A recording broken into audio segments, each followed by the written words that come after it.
मैं हूं महिमा। आज मैं आपको सुनाऊंगी मुंशी प्रेमचंद की एक बहुत ही खूबसूरत कहानी, नया विवाह। हमारी देह पुरानी है, लेकिन इसमें सदैव नया रक्त दौड़ता रहता है। नए रक्त के प्रवाह पर ही हमारे जीवन का आधार है।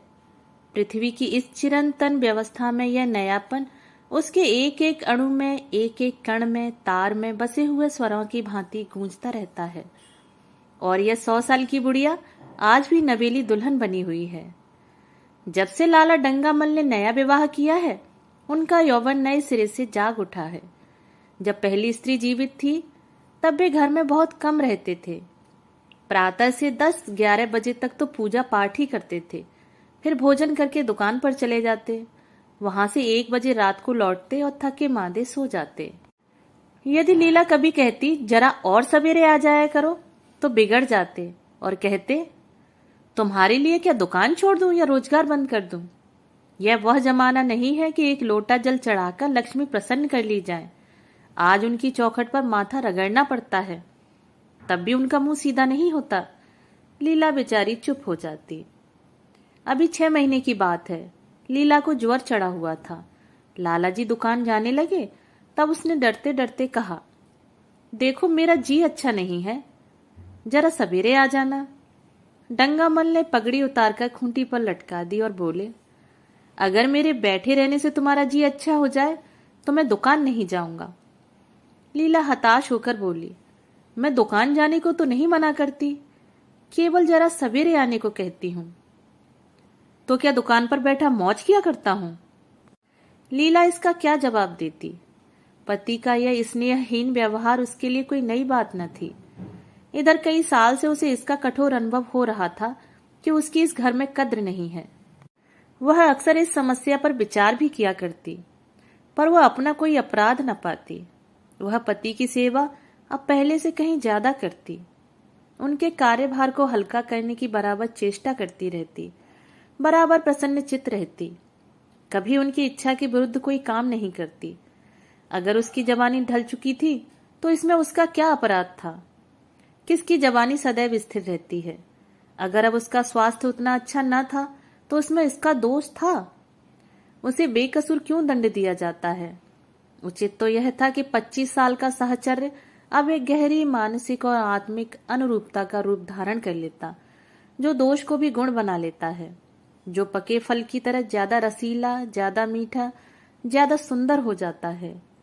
लेकिन लाला जी का वणिक हृदय हर एक पदार्थ को वाणिज्य की तराजू से तौलता था।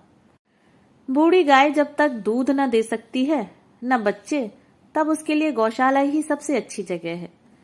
उनके विचार में लीला के लिए इतना ही काफी था कि घर की मालकिन बनी रहे, आराम से खाए और पड़ी रहे। उसे अख्तियार है चाहे जितने जेवर बनवाए, चाहे जितना स्नान व पूजा करे, केवल उनसे दूर रहे।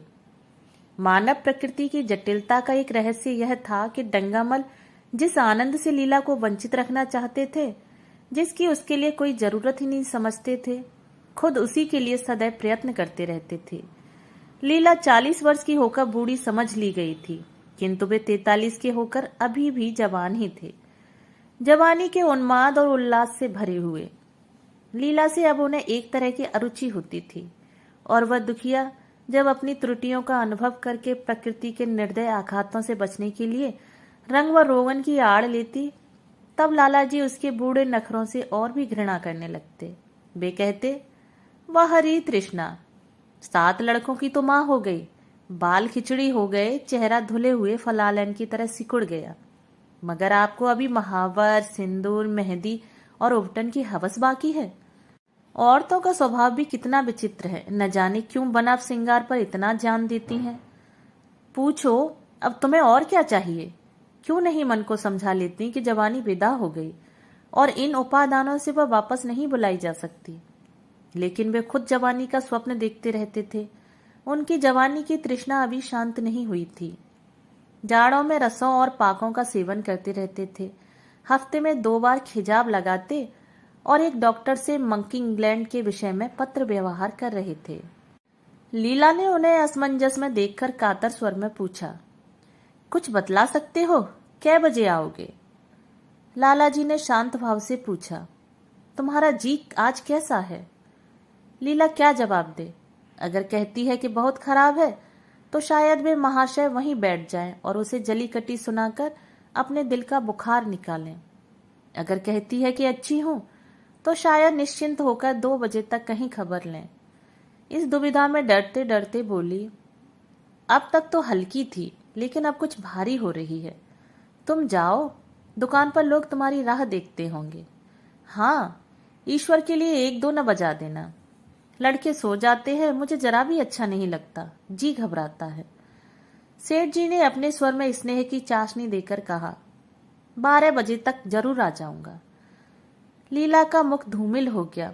उसने कहा, 10 बजे तक नहीं आ सकते? 11:30 से पहले किसी तरह नहीं। नहीं, 10:30। अच्छा, 11 बजे। लाला वादा करके चले गए, लेकिन 10 बजे रात को एक मित्र ने मुजरा सुनने के लिए बुला भेजा। इस निमंत्रण को कैसे इनकार कर देते? जब एक आदमी आपको खातिर से बुलाता है तब यह कहाँ की भलमनसाहत है कि आप उसका निमंत्रण अस्वीकार कर दें। लाला जी मुजरा सुनने चले गए, 2 बजे लौटे। चुपके से आकर नौकर को जगाया और अपने कमरे में आकर लेट रहे।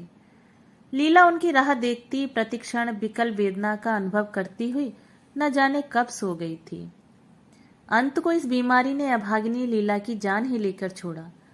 लाला जी को उसके मरने का बड़ा दुख हुआ। मित्रों ने संवेदना के तार भेजे। एक दैनिक पत्र ने शोक प्रकट करते हुए लीला के मानसिक और धार्मिक सद्गुणों को खूब बढ़ाकर वर्णन किया। लाला जी ने इन सभी मित्रों को हार्दिक धन्यवाद दिया और लीला के नाम से बालिका विद्यालय में 5 वजीफे प्रदान किए तथा मृतक भोज जो जितने समारोह से किया गया वह नगर के इतिहास में बहुत दिनों तक याद रहेगा। लेकिन 1 महीना भी न गुजरने पाया था कि लाला जी के मित्रों ने चारा डालना शुरू कर दिया और उसका यह असर हुआ कि 6 महीने की विधुरता के तप के बाद उन्होंने दूसरा विवाह कर लिया। आखिर बेचारे क्या करते? जीवन में एक सहचरी की आवश्यकता तो थी ही, और इस उम्र में तो एक तरह से वह अनिवार्य हो गई थी। जब से नई पत्नी आई, लाला जी के जीवन में आश्चर्यजनक परिवर्तन हो गया। दुकान से अब उतना प्रेम नहीं था। लगातार हफ्तों न जाने उनके कारोबार में कोई हर्ज नहीं होता। जीवन के उपभोग की जो शक्ति दिन दिन क्षीण होती जाती थी, अब वह छींटें पाकर सजीव हो गई थी। सूखा पेड़ हरा हो गया था, उसमें नई नई कौपलें फूटने लगी थी। मोटर नई आ गई थी, कमरे नए फर्नीचर से सजा दिए गए थे। नौकरों की भी संख्या बढ़ गई थी। रेडियो आ पहुंचा था और प्रतिदिन नए नए उपहार आते रहते थे। लाला जी की बूढ़ी जवानी जवानों की जवानी से भी प्रखर हो गई थी। उसी तरह जैसे बिजली का प्रकाश चंद्रमा के प्रकाश से ज्यादा स्वच्छ और मनोरंजक होता है। लाला जी को उनके मित्र इस रूपांतर पर बधाइयां देते, जब वे गर्व के साथ कहते, भाई हम तो हमेशा जवान रहे और हमेशा जवान रहेंगे। बुढ़ापा यहाँ आए तो उसके मुंह में कालिक लगाकर गधों पर उल्टा सवार करा के शहर से निकाल दें। जवानी और बुढ़ापे को न जाने क्यों लोग अवस्था से संबंध कर देते हैं। जवानी का उम्र से उतना ही संबंध है जितना धर्म का आचार से, रुपए का ईमानदारी से और रूप का श्रृंगार से। आजकल के जवानों को आप जवान कहते हैं? उनकी 1000 जवानियों को अपने 1 घंटे से भी न बदलूंगा। मालूम होता है उनकी जिंदगी में कोई उत्साह ही नहीं, कोई शौक नहीं। जीवन क्या है, गले में पड़ा हुआ एक ढोल। यही शब्द घटा बढ़ाकर वे आशा के हृदय पटल पर अंकित करते रहे थे। उससे बराबर सिनेमा, थिएटर और दरिया की सैर के लिए आग्रह करते रहते। लेकिन आशा को न जाने क्यों इन बातों में जरा भी रुचि न थी। वह जाती तो थी, मगर बहुत टाल टूल करने के बाद। एक दिन लाला जी ने आकर कहा, चलो आज बजरे पर दरिया की सैर करें। वर्षा के दिन थे, दरिया चढ़ा हुआ था। मेघमालाएं अंतर्राष्ट्रीय सेनाओं की भांति रंग बिरंगी वर्दियां पहने आकाश में कवायद कर रही थीं। सड़क पर लोग मलार और 12 मासा गाते चलते थे।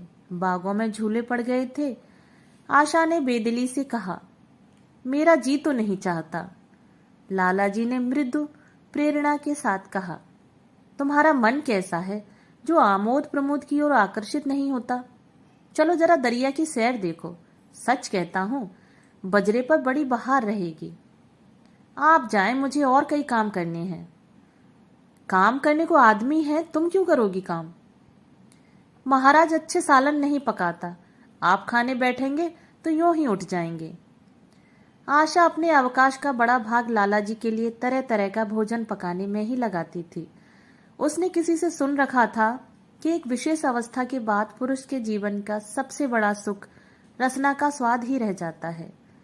लाला जी की आत्मा खिल उठी। उन्होंने सोचा कि आशा को उनसे कितना प्रेम है कि वह दरिया की सैर को उनकी सेवा के लिए छोड़ रही है। एक लीला थी कि मान न मान चलने को तैयार रहती थी, पीछा छुड़ाना पड़ता था। ख्वामख्वाह सिर पर सवार हो जाती थी और सारा मजा किरकिरा कर देती थी। स्नेह भरे उलाहने से बोले, तुम्हारा मन भी विचित्र है। अगर एक दिन सालन फीका ही रहा तो ऐसा क्या तूफान आ जाएगा। तुम तो मुझे बिल्कुल निकम्मा बनाई देती हो। अगर तुम न चलोगी तो मैं भी न जाऊंगा। आशा ने जैसे गले से फंदा छुड़ाते हुए कहा, आप भी तो मुझे इधर उधर घुमा घुमा कर मेरा मिजाज बिगाड़ देते हैं। यह आदत पड़ जाएगी तो घर का धंधा कौन करेगा। मुझे घर के धंधों की रत्ती भर भी परवाह नहीं, बाल की नोक बराबर भी नहीं। मैं चाहता हूं कि तुम्हारा मिजाज बिगड़े और तुम गृहस्थी की चक्की से दूर रहो। और तुम मुझे बार बार आप क्यों कहती हो? मैं चाहता हूं तुम मुझे तुम कहो, तू कहो, गालियां दो, धौल जमाओ। तुम तो मुझे आप कह के जैसे देवता के सिंहासन पर बिठा देती हो। मैं अपने घर में देवता नहीं, चंचल बालक बनना चाहता हूं।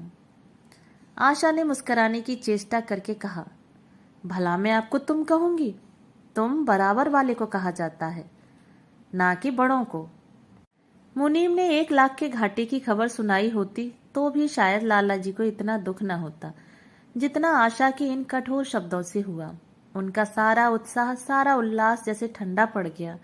सिर पर बांकी रखी हुई फूलदार टोपी, गले में पड़ी हुई जोगिए की रंग की चुनी हुई रेशमी चादर, वह तंजेब का बेलदार कुर्ता जिसमें सोने के बटन लगे हुए थे, यह सारा ठाट कैसे उन्हें हास्यजनक जान पड़ने लगा, जैसे वह सारा नशा किसी मंत्र से उतर गया हो। निराश होकर बोले, तो तुम्हें चलना है या नहीं? मेरा जी नहीं चाहता। तो मैं भी न जाऊं? मैं आपको कब मना करती हूं? फिर आप कहा। आशा ने जैसे भीतर से जोर लगाकर कहा, तुम, और उसका मुखमंडल लज्जा से आरक्त हो गया। हाँ, इसी तरह तुम कहा करो। तो तुम नहीं चल रही हो?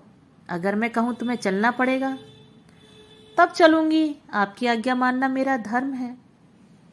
लाला जी आज्ञा न दे सके। आज्ञा और धर्म जैसे शब्द उनके कानों में चुभने से लगे। खिसियाए हुए बाहर को चल पड़े। उस वक्त आशा को उन पर दया आ गई। बोली, तो कब तक लौटोगे? मैं नहीं जा रहा हूं। अच्छा, तो मैं भी चलती हूं। जैसे कोई जिद्दी लड़का रोने के बाद अपनी इच्छित वस्तु पाकर उसे पैरों से ठुकरा देता है, उसी तरह लाला जी ने मुंह बनाकर कहा, तुम्हारा जी नहीं करता है तो ना चलो, मैं आग्रह नहीं करता। आप नहीं, तुम बुरा मान जाओगे। आशा गई, लेकिन उमंग से नहीं। जिस मामूली वेश में थी उसी तरह चल खड़ी हुई। न कोई सजीली साड़ी, न जड़ाऊ गहने, न कोई सिंगार, जैसे कोई विधवा हो। ऐसी ही बातों पर लाला जी मन में झुंझला उठते थे। ब्याह किया था जीवन का आनंद उठाने के लिए, झिलमिलाते हुए दीपक में तेल डालकर उसे और चटक करने के लिए। अगर दीपक का प्रकाश तेज न हुआ तो तेल डालने से लाभ। न जाने इसका मन क्यों इतना शुष्क और नीरस है, जैसे कोई ऊसर का पेड़ हो। कितना ही पानी डालो उसमें हरी पत्तियों के दर्शन न होंगे। जड़ाऊ गहनों से भरी पेटारियां खुली हुई हैं। कहां कहां से मंगवाई, दिल्ली से, कलकत्ते से। कैसी कैसी बहुमूल्य साड़ियां रखी हुई हैं, एक नहीं सैकड़ों, पर केवल संदूक में कीड़ों का भोजन बनने के लिए। दरिद्र घर की लड़कियों में यही ऐब होता है। उनकी दृष्टि सदैव संकीर्ण रही है। न खा सके, न पहन सके, न दे सके। उन्हें तो खजाना भी मिल जाए तो यही सोचती रहेंगी कि खर्च कैसे करें।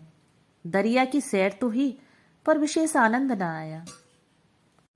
कई महीने तक आशा की मनोवृत्तियों को जगाने का असफल प्रयत्न करके लाला जी ने समझ लिया कि इसकी पैदाइश ही मुहर्रमी है, लेकिन फिर भी निराश न हुए। ऐसे व्यापार में एक बड़ी रकम लगाने के बाद भी उसमें अधिक से अधिक लाभ उठाने की वणिक प्रवृत्ति को कैसे त्याग देते। विनोद की नई नई योजनाएं पैदा की जाती, ग्रामोफोन अगर बिगड़ गया है, गाता नहीं या साफ आवाज नहीं निकलती तो उसकी मरम्मत करानी पड़ेगी। उसे उठाकर रख देना तो मूर्खता है। इधर बूढ़ा महाराज एकाएक बीमार होकर घर चला गया था। उसकी जगह उसका 17-18 साल का जवान लड़का आ गया था। कुछ अजीब गंवार था, बिल्कुल झगड़ उजड़, कोई बात ही नहीं समझता था। जितने फुलके बनाता उतनी तरह के। हाँ, एक बात समान होती, सब बीच में मोटे होते, किनारे पतले। दाल कभी तो इतनी पतली जैसे चाय, कभी इतनी गाढ़ी जैसे दही। नमक कभी इतना कम कि बिल्कुल फीकी, कभी इतना तेज कि नींबू का शौकीन। आशा मुंह हाथ धोकर चौके में पहुंच जाती और इस डपोर शंख को भोजन पकाना सिखाती। एक दिन उसने कहा, तुम कितने नालायक आदमी हो जुगल। आखिर इतनी उम्र तक तुम घास खोदते रहे या भार झोंकते रहे कि फुलके तक नहीं बना सकते। जुगल आंखों में आंसू भरकर कहता, बहू जी अभी मेरी उम्र ही क्या है, 17वां ही तो पूरा हुआ है। आशा को उसकी बात पर हंसी आ गई। उसने कहा, तो रोटियां पकाना क्या 10-5 साल में आता है? आप 1 महीना सिखा दें बहू जी, फिर देखिए मैं आपको कैसे फुलके खिलाता हूँ कि जी खुश हो जाए। जिस दिन मुझे फुलके बनाने आ जाएंगे मैं आपसे कोई इनाम लूंगा। सालन तो अब मैं कुछ कुछ बनाने लगा हूँ। क्यों? आशा ने हौसला बढ़ाने वाली मुस्कुराहट के साथ कहा, सालन नहीं, वो बनाना आता है। अभी कल ही नमक इतना तेज था कि खाया न गया। मसाले में कचांधा आ रही थी। मैं जब सालन बना रहा था तब आप यहाँ कब थीं? अच्छा, तो मैं जब यहाँ बैठी रहूं तब तुम्हारा सालन बढ़िया पकेगा। आप बैठी रहती हैं तब मेरी अक्ल ठिकाने रहती है। आशा को जुगल की इन भोली बातों पर खूब हंसी आ रही थी। हंसी को रोकना चाहती थी, पर वह इस तरह निकल पड़ती थी जैसे भरी बोतल उड़ेल दी गई हो। और मैं नहीं रहती तब तो आपके कमरे के द्वार पर जा बैठता हूँ, वहां बैठकर अपनी तकदीर को रोता हूँ। आशा ने हंसी को रोककर पूछा, क्यों रोते क्यों हो? यह न पूछिए बहू जी, आप इन बातों को नहीं समझेंगी। आशा ने उसके मुंह की ओर प्रश्न की आंखों से देखा। उसका आशय कुछ तो समझ गई, पर न समझने का बहाना किया। तुम्हारे दादा आ जाएंगे, तब तुम चले जाओगे। और क्या करूंगा बहू जी, यहाँ कोई काम दिलवा दीजिए तो पड़ा रहूंगा। मुझे मोटर चलाना सिखवा दीजिए, आपको खूब सैर कराया करूंगा। नहीं नहीं बहू जी, आप हट जाइए, मैं पतीली उतार लूंगा। ऐसी अच्छी साड़ी है आपकी, कहीं कोई दाग पड़ जाए तो क्या हो। आशा पतीली उतार रही थी। जुगल ने उसके हाथ से सणसी लेनी चाहिए। दूर रहो, फूहड़ तो तुम हो ही, कहीं पतीली पांव पर गिरा ली तो महीनों झींकोगे। जुगल के मुख पर उदासी छा गई। आशा ने मुस्कुराकर पूछा, क्यों, मुंह क्यों लटक गया सरकार का? जुगल रुआं सा होकर बोला, आप मुझे डांट देती हैं बहू जी, तब मेरा दिल टूट जाता है। सरकार कितना ही घुड़के, मुझे बिल्कुल ही दुख नहीं होता। आपकी नजर कड़ी देखकर मेरा खून सर्द हो जाता है। आशा ने दिलासा दिया, मैंने तुम्हें डांटा तो नहीं, केवल यही तो कहा है कि कहीं पतीली तुम्हारे पांव पर गिर पड़े तो क्या हो। हाथ तो आपका भी है, कहीं आपके ही हाथ से छूट पड़े तो। लाला डंगामल ने रसोई घर के द्वार पर आकर कहा, आशा जरा यहां आना, देखो तुम्हारे लिए कितने सुंदर गमले लाया हूं, तुम्हारे कमरे के सामने रखे जाएंगे। तुम यहाँ धुएं धक्कड़ में क्यों हलकान होती हो? इस लड़के से कह दो कि जल्दी महाराज को बुलाए, नहीं तो मैं कोई दूसरा आदमी रख लूंगा। महाराजों की कमी नहीं है, आखिर कब तक कोई रियायत करे।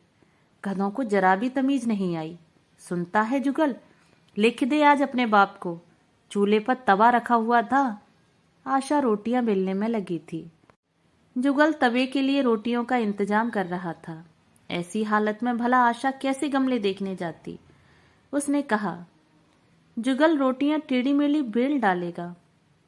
लालाजी ने कुछ चिढ़कर कहा, अगर रोटियां टेढ़ी मेढ़ी बेलेगा तो निकाल दिया जाएगा।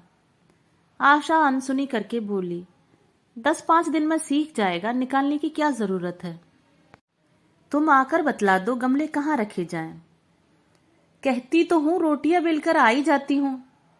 नहीं, मैं कहता हूं तुम रोटियां मत बेलो। आप तो खामखा जिद करते हैं। लालाजी सन्नाटे में आ गए। आशा ने कभी इतनी रुखाई से उन्हें जवाब न दिया था, और यह केवल रुखाई न थी, इसमें कटुता भी थी। लज्जित होकर चले गए। उन्हें ऐसा क्रोध आ रहा था कि इन गमलों को तोड़कर फेंक दे और सारे पौधों को चूल्हे में डाल दें। जुगल ने सहमे हुए स्वर में कहा, आज चली जाएं बहू जी, सरकार बिगड़ जाएंगे। बको मत, जल्दी जल्दी फुलके सेंको, नहीं तो निकाल दिए जाओगे। और आज मुझसे रुपए लेकर अपने लिए कपड़े बनवा लो। भिखमंगों की सी सूरत बनाई घूमते हो। और बाल क्यों इतने बड़ा रखे हैं? तुम्हें नाई भी नहीं जुड़ता? जुगल ने दूर की बात सोची, बोला, कपड़े बनवा लूं तो दादा को हिसाब क्या दूंगा? अरे पागल, मैं हिसाब में नहीं देने को कहती, मुझसे ले जाना। जुगल काहिलपन की हंसी हंसा। आप बनवाएंगी तो अच्छे कपड़े लूंगा, खद्दर के मलमल का कुर्ता, खद्दर की धोती, रेशमी चादर, अच्छा सा चप्पल।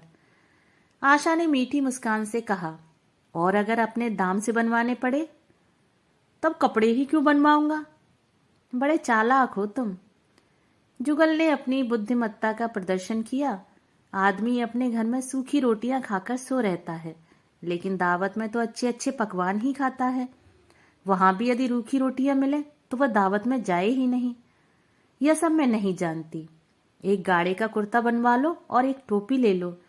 हजामत के लिए 2 आने पैसे ऊपर से ले लो। जुगल ने मान करके कहा, रहने दीजिए, मैं नहीं लेता। अच्छे कपड़े पहनकर निकलूंगा तब तो आपकी याद आवेगी। सड़ियल कपड़े पहनकर तो और जी जलेगा। तुम स्वार्थी हो, मुफ्त के कपड़े लोगे और साथ ही बढ़िया भी। जब यहां से जाने लगूं तब आप मुझे अपना एक चित्र दीजिएगा। मेरा चित्र लेकर क्या करोगे? अपनी कोठरी में लगाऊंगा और नित्य देखा करूंगा। बस वही साड़ी पहनकर खिंचवाना जो कल पहनी थी, और वही मोतियों की माला भी हो। मुझे नंगी नंगी सूरत अच्छी नहीं लगती। आपके पास तो बहुत गहने होंगे, आप पहनती क्यों नहीं? तो तुम्हें गहने अच्छे लगते हैं? बहुत। लालाजी ने फिर आकर जलते हुए मन से कहा, अभी तक तुम्हारी रोटियां नहीं पकी जुगल। अगर कल से तूने अपने आप अच्छी रोटियां न पकाई तो मैं तुझे निकाल दूंगा। आशा ने तुरंत हाथ मुंह धोया और बड़े प्रसन्न मन से लालाजी के साथ गमले देखने चली। इस समय उसकी छवि में प्रफुल्लता की रौनक थी, बातों में भी जैसे शक्कर घुली हुई थी। लालाजी का सारा खिसियानापन मिट गया था।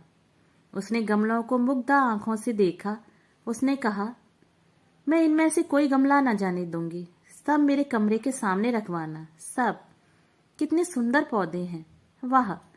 इनके हिंदी नाम भी मुझे बतला देना। लालाजी ने छेड़ा, सब गमले क्या करोगी? 10-5 पसंद कर लो, शेष मैं बाहर रखवा दूंगा। जी नहीं, मैं एक भी नहीं छोड़ूंगी, सब यहीं रखे जाएंगे। बड़ी लालचिन हो तुम। लालचिन ही सही, मैं आपको एक भी नहीं दूंगी। 2-4 तो दे दो, इतनी मेहनत से लाया हूं। जी नहीं, इनमें से एक भी नहीं मिलेगा। दूसरे दिन आशा ने अपने को आभूषण से खूब सजाया और फिरोजी साड़ी पहनकर निकली। तब लालाजी की आंखों में ज्योति आ गई। समझे, अवश्य ही अब उनके प्रेम का जादू कुछ कुछ चल रहा है। नहीं तो उनके बार बार के आग्रह करने पर भी, बार बार याचना करने पर भी उसने कोई आभूषण न पहना था। कभी कभी मोतियों का हार गले में डाल लेती थी, वह भी ऊपरी मन से। आज वह आभूषणों से अलंकृत होकर फूली नहीं समाती, इतराई जाती है। मानो कहती हो, देखो मैं कितनी सुंदर हूं। पहले जो बंद कली थी वह आज खिल गई थी। लालाजी पर घणों नशा चढ़ा हुआ था। वे चाहते थे उनके मित्र और बंधु वर्ग आकर इस सोने की रानी के दर्शनों में अपनी आंखें ठंडी करें, देखें कि वह कितनी सुखी, संतुष्ट और प्रसन्न है। जिन विद्रोहियों ने विवाह के समय तरह तरह की शंकाएं की थीं, वे आंखें खोलकर देखें कि डंगामल कितना सुखी है। विश्वास, अनुराग और अनुभव ने चमत्कार किया है।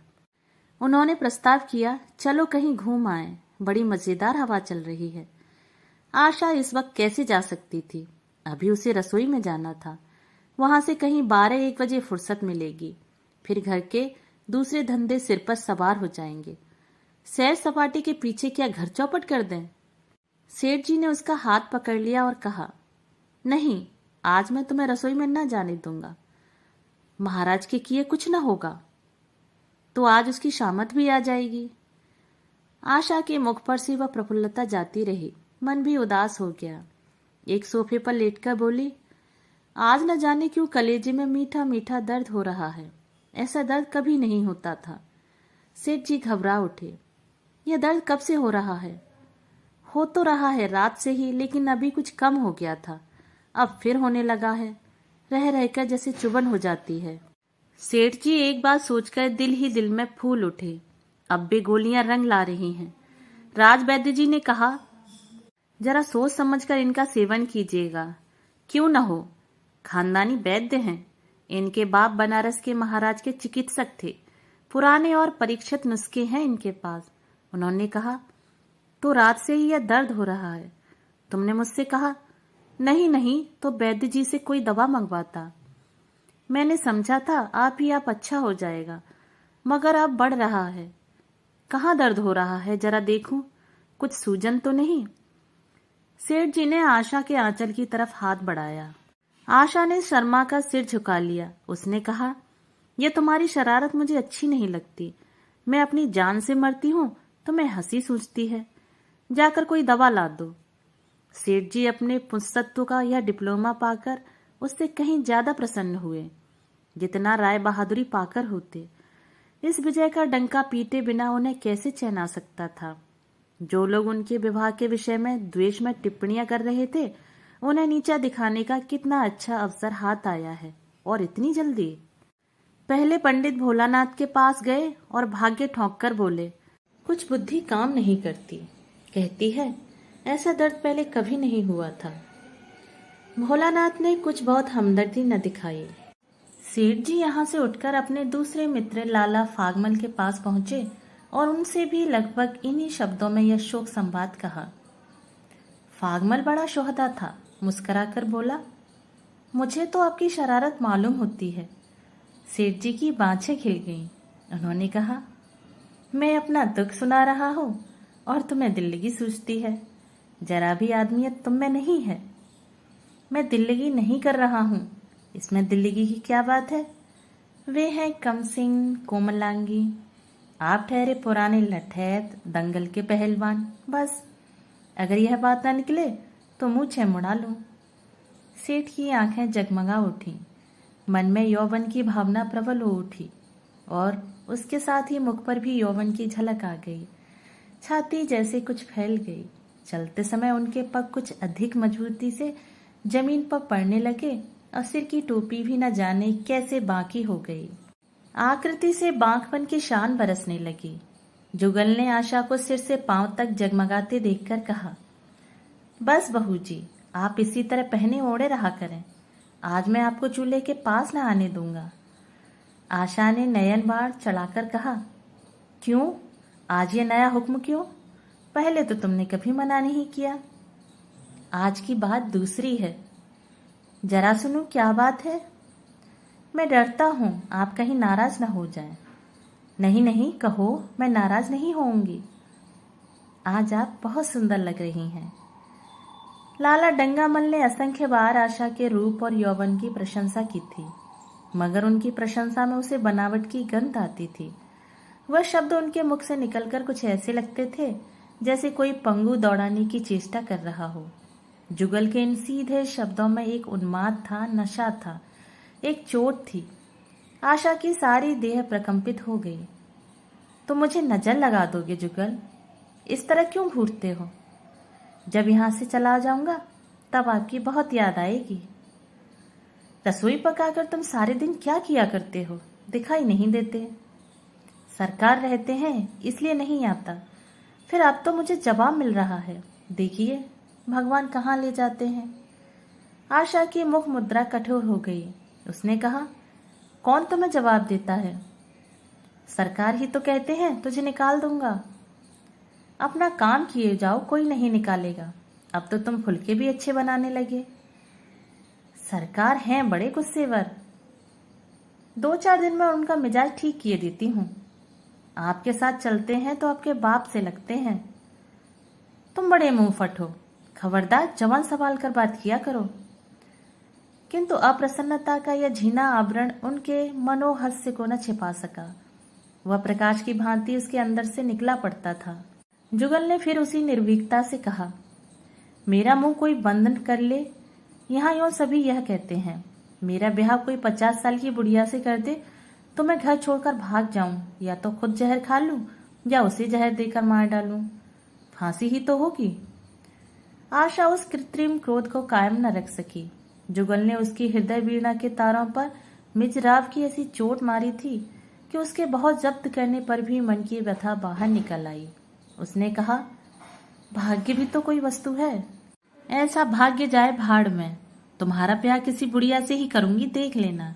तो मैं भी जहर खा लूंगा, देख लीजिएगा। क्यों? बुढ़िया तुम्हें जवान स्त्री से ज्यादा प्यार करेगी, ज्यादा सेवा करेगी, तुम्हें सीधे रास्ते पर रखेगी।